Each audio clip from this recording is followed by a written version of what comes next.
Shalom Bapak Ibu Saudara-saudari yang dikasihi dan mengasihi Tuhan. Kita bersyukur kalau hari ini Tuhan boleh memberkati kita. Mari sebelum kita membaca dan merenungkan firman Tuhan, kita berdoa. Tuhan, terima kasih, kami bersyukur hari ini Engkau boleh berkati kami. Kami boleh ada sebagaimana kami ada, ini semua karena berkat dan kemurahan-Mu. Sebentar kami akan baca merenungkan firman-Mu, berfirmanlah dan biarlah kami mengerti apa yang menjadi kehendak-Mu dalam hidup kami dan kami boleh melakukannya. Dalam nama Tuhan Yesus Kristus kami berdoa. Amin. Ayat bacaan kita hari ini terambil dari Lukas pasal yang ke-18 ayatnya yang ke-35 sampai ayatnya yang ke-43. Tapi saya membacakan di satu bagian yaitu di ayatnya yang ke-40. Lalu Yesus berhenti dan menyuruh membawa orang itu kepadanya. Dan ketika ia telah berada di dekatnya, Yesus bertanya kepadanya. Amin. Demikianlah firman Tuhan, mari kita merenungkannya. Bapak Ibu Saudara yang dikasihi dan mengasihi Tuhan, pernahkah Bapak Ibu Saudara merasakan diabaikan begitu? Diabaikan, tidak dipedulikan, tidak diperhatikan. Mungkin Bapak Ibu Saudara pernah mengalami mungkin tidak diperhatikan oleh pasangan mungkin tidak diperhatikan oleh anggota keluarga, tidak diperhatikan oleh rekan sekerja atau mungkin orang-orang yang ada di sekitarnya. Tentunya perasaan itu perasaan yang tidak menyenangkan apalagi jika kita memiliki kebutuhan untuk diperhatikan. Nah, Bapak Ibu Saudara, berbicara tentang diperhatikan, dipedulikan, dan lain sebagainya, memang kita tidak bisa berharap kepada orang. Kenapa? Karena setiap orang juga punya kebutuhannya sendiri. Nah, tetapi hal ini tentunya tidak membuat kita jadi berhenti, putus asa, kehilangan harapan. Melainkan membuat kita terus tetap mengerjakan apa yang menjadi bagian kita. Nah, menarik sekali Bapak Ibu Saudara, kalau kita membaca di dalam Lukas 18 ini, ayat 35 sampai 43, di mana pada saat itu Yesus datang mendekati kota Yeriko. Ada banyak orang yang menyambut dia.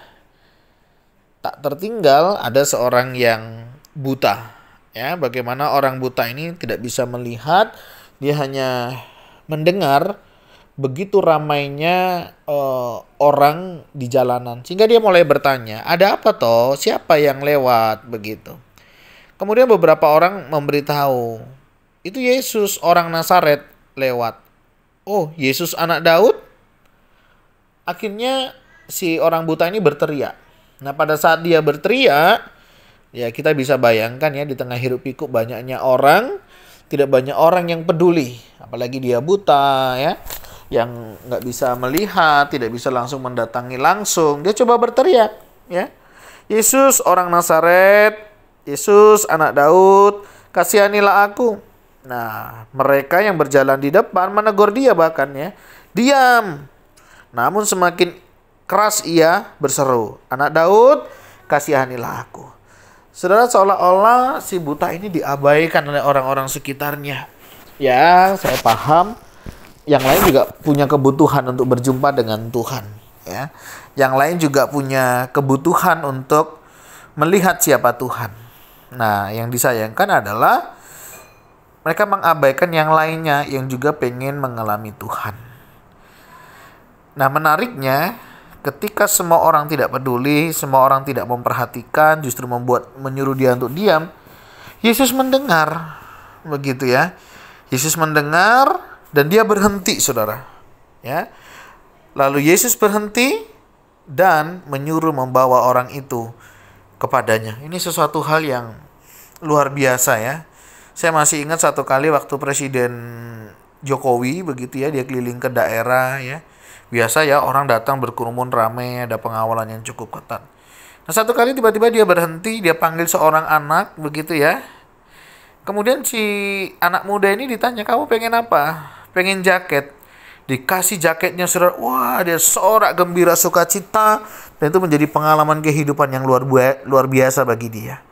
Nah, kira-kira gambarannya saudara, kondisi situasinya seperti itu. Tapi memang di dalam kondisi ini dia adalah orang buta, nggak bisa lihat, nggak bisa ngapa-ngapain ya, dia hanya bisa berteriak memohon belas kasihan. Dan menariknya, Yesus berhenti untuk orang ini.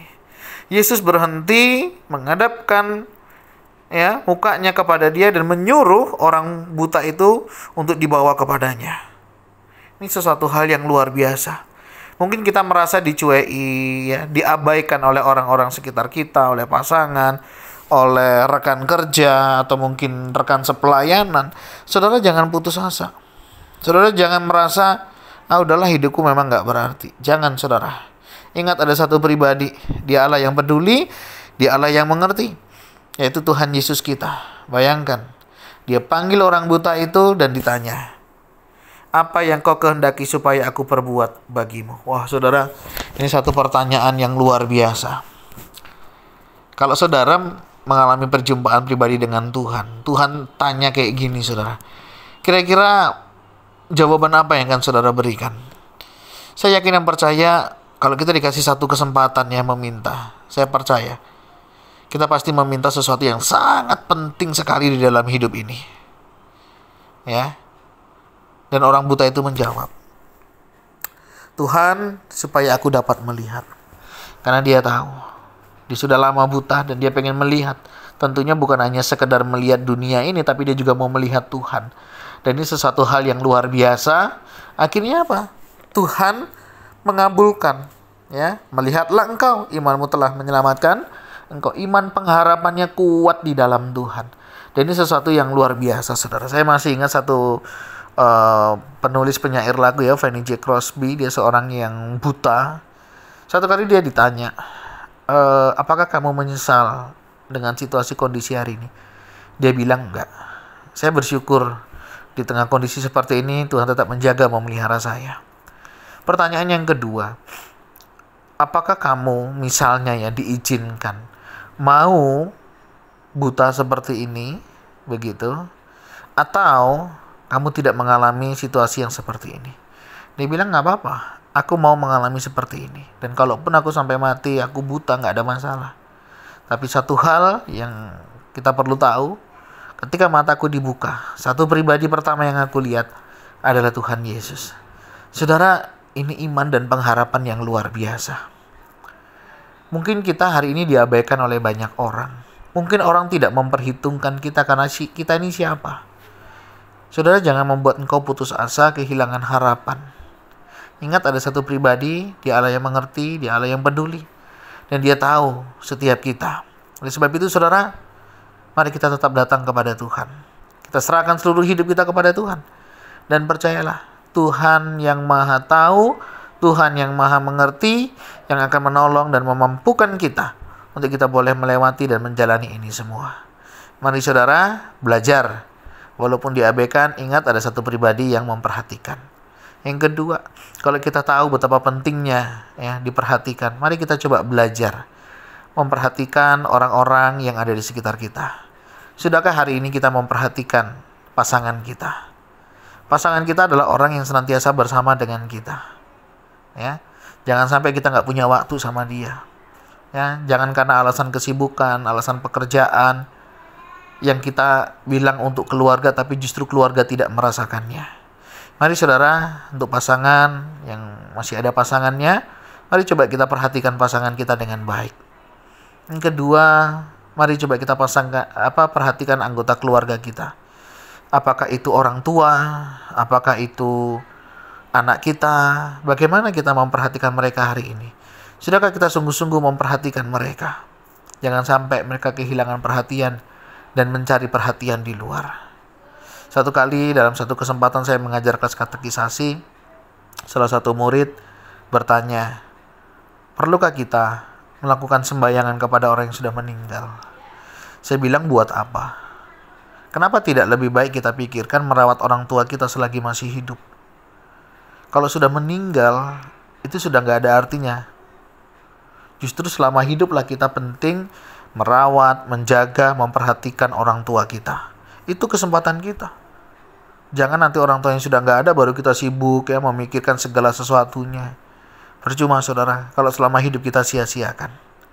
Ya syukur-syukur selama hidup kita perhatikan, kita openi dengan baik. Kalaupun meninggal ya kita berikan penghormatan yang terbaik. Gak ada masalah. Tapi jangan sampai ya masa hidupnya disia-siakan, giliran sudah tidak ada kita tangisi. Percuma semuanya itu.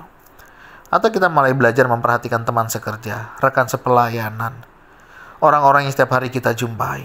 Sudahkah kita juga peduli dan memperhatikan mereka? Saudara, ada banyak hal yang kita bisa kerjakan dalam hidup ini. Yesus sudah memperhatikan kita, peduli kepada setiap kita. Maukah saudara juga peduli dan memperhatikan orang-orang yang ada di sekitar saudara? Tuhan, terima kasih. Kami bersyukur hari ini Engkau boleh berkati kami. Kami bersyukur karena Engkau menyertai kami, sehingga hari ini kami boleh ada sebagaimana kami ada. Terima kasih Tuhan untuk cinta kasih-Mu, perhatian-Mu kepada setiap kami, sehingga kami boleh mengalami kasih setia daripada-Mu. Kami mau berdoa Tuhan, menyerahkan untuk kami juga boleh belajar memperhatikan dan mempedulikan orang-orang yang ada di sekitar kami. Tuhan, terima kasih. Ini doa seru kami yang kami naikkan di dalam satu nama, Tuhan Yesus Kristus. Haleluya. Amin. Bapak Ibu Saudara, demikian renungan kita hari ini. Kiranya Tuhan Yesus memberkati kita sekalian. Shalom.